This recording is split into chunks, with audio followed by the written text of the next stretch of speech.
Hey, what's going on, everybody? This is Theodore Campbell once again. I got another video for you guys. And like I said in a previous video and before, I actually enjoy doing these videos of my bus collection and showing you different models that's out there. But there's few that's in my collection that are very special to me. And usually they're buses that are from my past, whether they be buses that I've actually driven or my dad. Like I said, my dad was a 30, 40-year bus driver. So he's worked for a lot of different companies. Now, this bus that you see in front of you are one of the buses that I was talking about. Um, this is actually called the Neoplan, and as you see, the livery is called Hinode. Now, for the people that know Japanese, it was actually a Japanese bus company. Hinode means sunrise. That's why you see in the O right there, it's like a little diagram of a sunrise because that's what Hinode means in Japanese. So there was a bus company back in the day called Hinode. Um, I'm not sure of the whole, you know, background of the company, but when my dad was there, they was located in Brooklyn, New York, Bedford to be exact. Not no. Well, it was off of Bedford Avenue, but that was Williamsburg, Brooklyn. So he worked for this company for a number of years.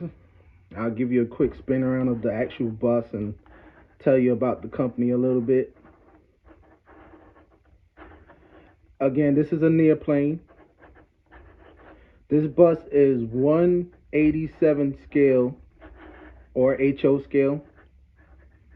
As you see, it got the phone number on the back, 718. A lot of people from New York would know that's a 718 was a pretty much a Brooklyn, Bronx.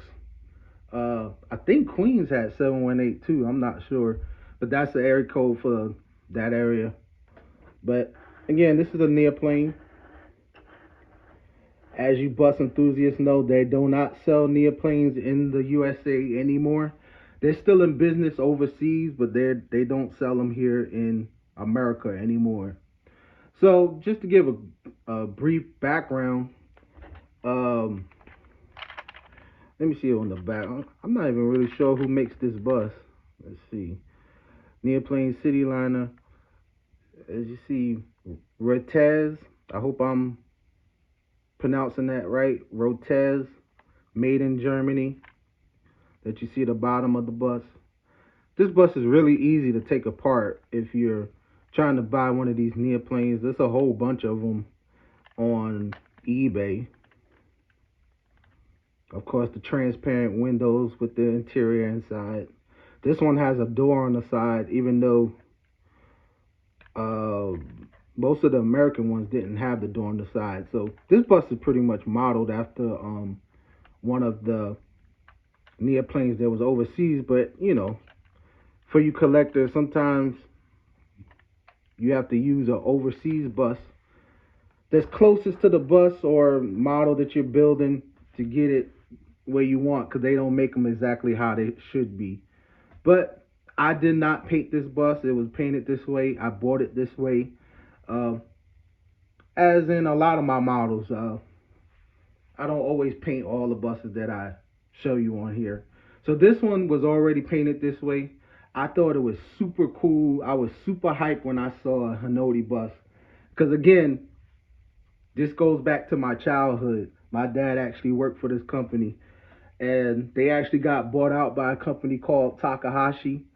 I believe Takahashi pretty much got rid of most of the Neoplanes and went to Van Hools. Most of their fleet were all white Van Hools. They didn't have nothing on them until they bought some. I believe it was 6 MCI Renaissance, which I showed you in another video. I'll actually show you the bus now. It was actually a bus like this. I painted this, that's why it's not perfect. But of course, this is 187 scale and this is 164 scale. That's why you see the size difference.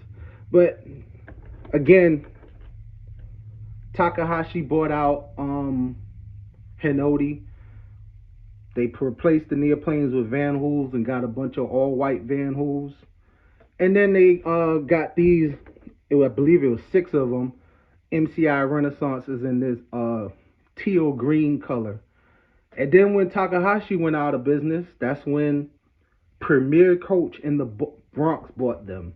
And that's the company I got my start from. So shout out to Premier, even though they're not in business. Now they're bought out by Academy. I think you guys can see the pattern. A lot of these bus companies, they come out and they're around for a little while and then they get bought out by somebody else. So hope this gives you a brief description of the bus. Let me get that one out the way, since we're talking about the Neoplane. So I don't want to make the video long, but again, one more quick spin around, show you the roof. Again, this is 187 scale, HO scale, Neoplane. I guess they say this is a city liner. I don't know much about Neoplanes, even though I've driven a couple of them myself. I wasn't really a fan of it. I'm going to be honest with you. This is one bus that I'm a bus fan overall, but this is one bus. I got to admit, I was not a fan of Neoplanes, to be honest with you. But I am a true bus enthusiast, so I will collect any type of bus, especially from my era, and especially something like this that sits well or reminds me of my childhood. The Neoplanes came with a little jump seat. Yeah, you can see it right there. That was my seat when this bus was out. Literally, my dad drove the bus, and he used to take me on trips, and I used to sit in that little tour guide seat. So that's how I got my start in the bus industry. So I hope you guys liked this video. If you did, please like, share, and subscribe. Get in the comments. Maybe you know this company. Maybe you was around in New York and you seen them, or maybe you worked for Takahashi or Premier, or you may even have some more information on the actual bus or the company. Let me know in the comments. So hit me up next time, and I'll talk to you guys later.